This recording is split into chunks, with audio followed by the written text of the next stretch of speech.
Hi everyone, my name is Lee Perry and I'm here interviewing one of my favorite people on this earth. This is a wildlife activist, Katrina Shadix. Nice to see you. Nice to see you too. Thank y'all for coming out today. So tell us where we are and why we're here.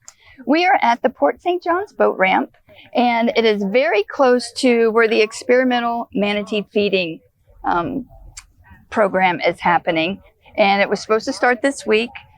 It didn't quite get cold enough this week for all of the manatees to go in there, but this is why we're here at the boat ramp. This is in the closest proximity to where the manatees are going to be eating.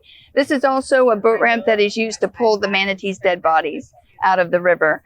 And from here, they go sometimes to the other part of the state to be necropsied, which is an animal autopsy. Sometimes their bodies are disposed of in a way, trying to keep it out of the public. Earlier this year, they were taking bodies to an island across the river and a little bit south.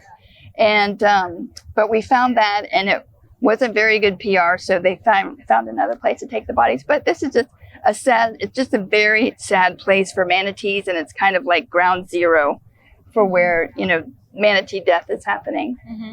Well, I see your shirt says Stop the Starve. Mm-hmm. Maybe you can talk a little bit generally for those who don't know what's happening to our manatees, because believe it or not, even though they're right in our backyard, we all share these ecosystems. A lot of people don't know that what's happening in their communities is directly impacting the water quality and the manatees here. So maybe talk about the Stop the Starve movement. Okay. So we came up with Stop the Starve because something started happening this year for the first time that shocked a lot of people, and it was manatees starving to death. They've been killed in previous years and this year as well by boat propellers.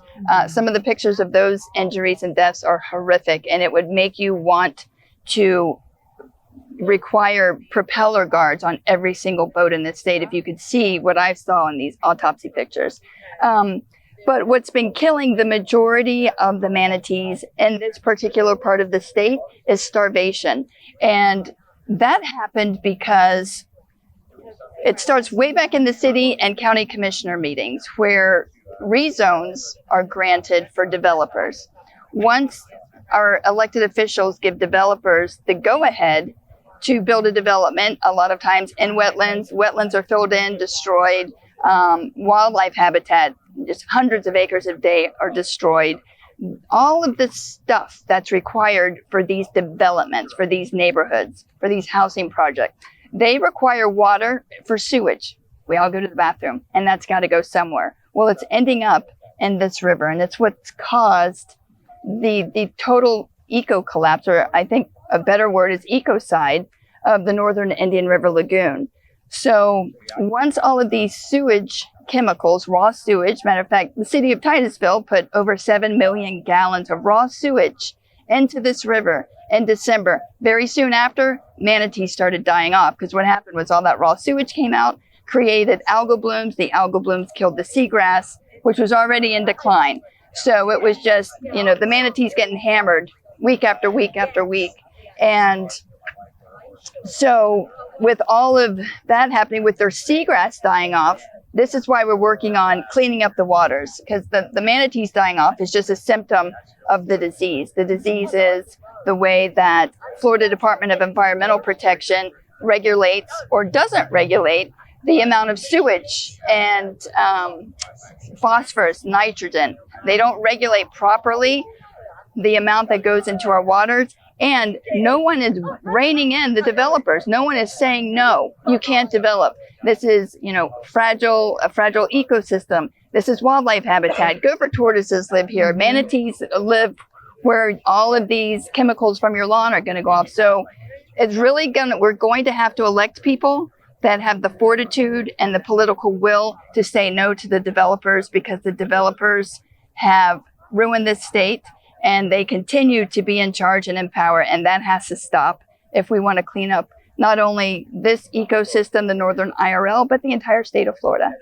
Yeah, I mean, you have to remember that when you bring up wetlands and development in counties that are even surrounding, not even necessarily here in Titusville, but other counties north of, our watershed areas, these are vital ecosystems that purify our water, that filter our water, that create habitat for our local wildlife, that, more and more development is encroaching on their ecosystems where they thrive and survive, but instead their, biodiversity decline is actually a even bigger threat than climate change right now, because we are seeing entire ecosystems start to collapse, like you said, ecocide.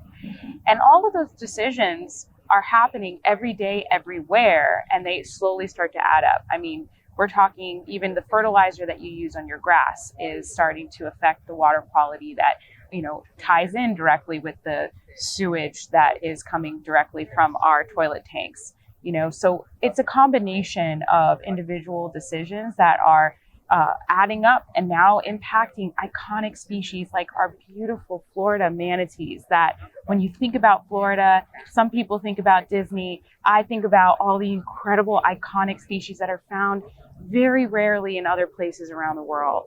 So we have to do everything that we can to be the voice for these creatures. Let's talk a little bit about some of the work that you do at the state. I mean, you're all over the place. You're speaking up where it counts. So maybe talk a little bit about some of that work that you're doing. Oh, sure. And I think what's funny or ironic or however you want to label it, I actually had a fear of public speaking. I still do. And I actually quit college twice because of it. I failed every semester of high school where speech was required. Oh, yeah. And the first time I went to speak publicly after college, I ended up going back for the third time and powering through oratory and debate, which was like speech on steroids. Yeah. And I got an A in that. But the first time I spoke publicly, for wildlife was at an FWC commission, I think in 2015. And I was in the hotel room and I was having an anxiety attack about speaking. And it was going to talk to the FWC about there's no need for a bear hunt. And that's a whole other issue. But that was going to be the first thing I publicly spoke about. And I was in the hotel room and I was, getting dizzy. And I thought, I can't do this. And I texted my boyfriend. I said, I can't do this. Yeah. He goes, if you don't get up there and be their voice, more bears will die. And every time that I get scared and I feel like I can't do it, I remember that manatees are going to die, bears are going to die, gopher tortoises are going to die, panthers are going to die. And I put that in there and I treat them how I would treat my own son. I would protect him with my life. So that follows through into all of these speaking things that I do. I don't want to. I'm still terrified to this day to get in front of people and speak, but it's a necessity and it has to be done because, like you said, these animals don't have a voice and we all need to be their voice. And we have to have a collective voice and change the minds and hearts of our politicians, because that's where all of it's, starting. All of the trouble starts. The politicians can be our worst enemy and they can be our best advocates for saving this planet, for this ecosystem, for the manatees. So we just have to be engaged and involved at the local level of government. But so that's one of the things I do. Go to city and county commission meetings, always speak out in opposition of development, or try to work with the developers to get them, okay, if our commissioners are going to say yes to your development, let's make this the most environmentally responsible that it can be. Yeah. And at the state level, I usually go to Tallahassee, either to support bills that are going through or to ask our politicians to allocate funding for clean water projects, for the manatee feeding program. There's so many crises going on in Florida. There's never a shortage of issues to speak on and to work on, but also speaking at the FWC meetings, which is Florida Fish and Wildlife Conservation Commission. They are tasked with managing and protecting and enforcing laws that deal with our wildlife. And a lot of times the FWC is tasked with cleaning up the carnage. Yeah. They have to go, they're across the river dragging out a dead manatee. So they have to clean up the carnage of what we do in our, in the city and county commissioner meetings. So yeah, I mean, so all these nutrients and our sewage is going in the water. It's killing the seagrass. The manatees are coming inland because they're cold. They're looking for warmer water, and sometimes they're sacrificing themselves because they're going into places that they're not finding food, but they just keep swimming because they keep needing that warmer water. Here we are trying to push for a feeding program, especially since last year, over what they counted was 1,200 manatees were reported as dead.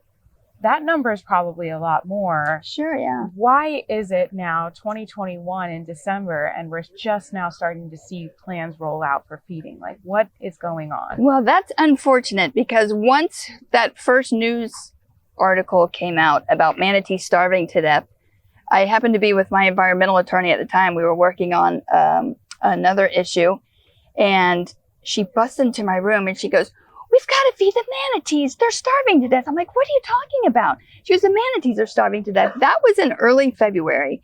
And from then, that's how, we started with this lawsuit. And with first and foremost, yes, this isn't a long-term answer. Feeding the manatees is not the long-term answer. Cleaning up this lagoon is. But in the meantime, we have a moral obligation and a legal obligation to feed the manatees. We destroyed their food source. We destroyed their habitat. It's actually a violation of the Endangered Species Act to not feed them at this time. Mm-hmm. So even though I was asking since February to get this feeding program, that's where we get into the bureaucratic red tape.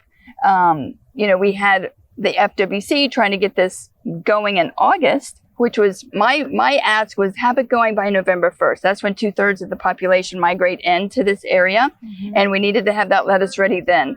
But, there was a wait on the federal sign off on the program. Mm-hmm. And I think what happened was, for some odd reason, the feds weren't signing off on the feeding program.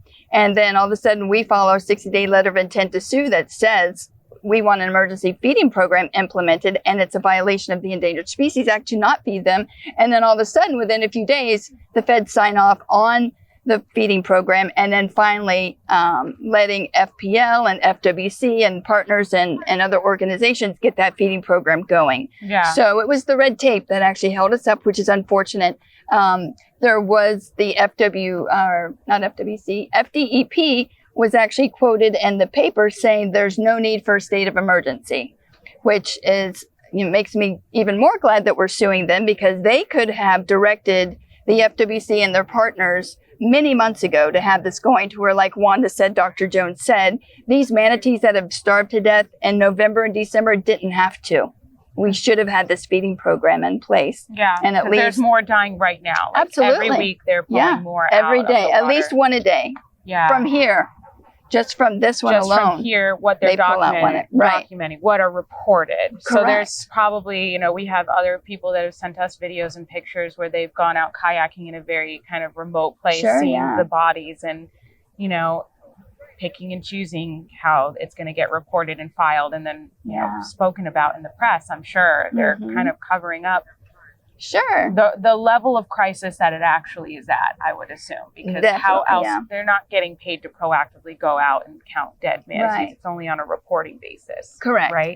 And we've seen how, reports on real COVID numbers have happened this past year. We can only imagine with dead manatees, what those real numbers are. So it's just something that, you're bringing awareness.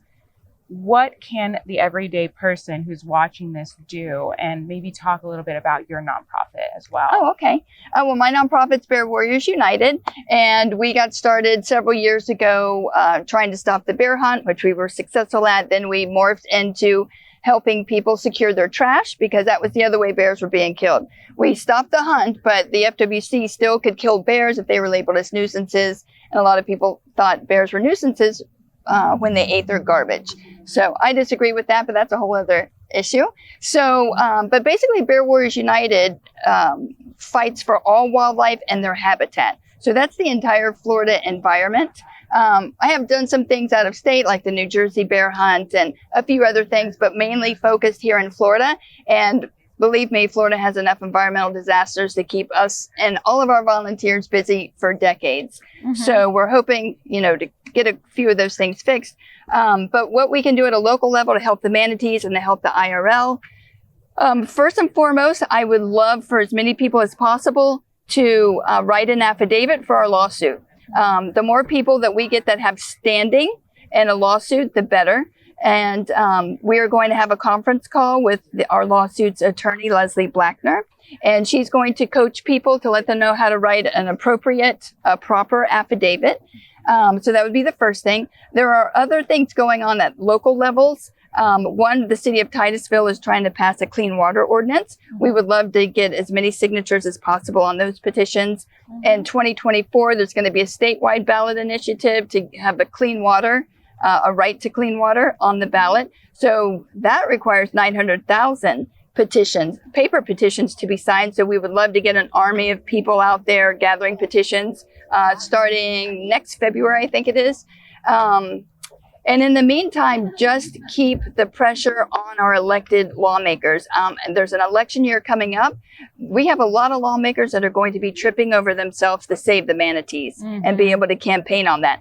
Election years are the best time to get things done for our wildlife and our environment. Yeah. We don't want to villainize our lawmakers running for re-election. We want to embrace them into our tribe and let them be the heroes that we know they can be. So just stay, and so many lawmakers, their doors are open, their phone lines are open. And you wouldn't believe how easy it is to talk one-on-one to our elected lawmakers. And that goes from city and county commissioners to our state representatives, state senators. And I think just focusing on city, county, and state.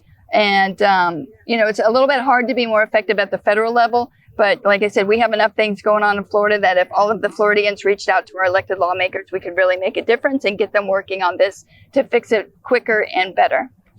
So people can find you at bearwarriorsunited.org? Yeah, Bear Warriors United at gmail.com. I don't have a website because I'm old school. I'm going to be 60 in a few years. So. But you only look 22.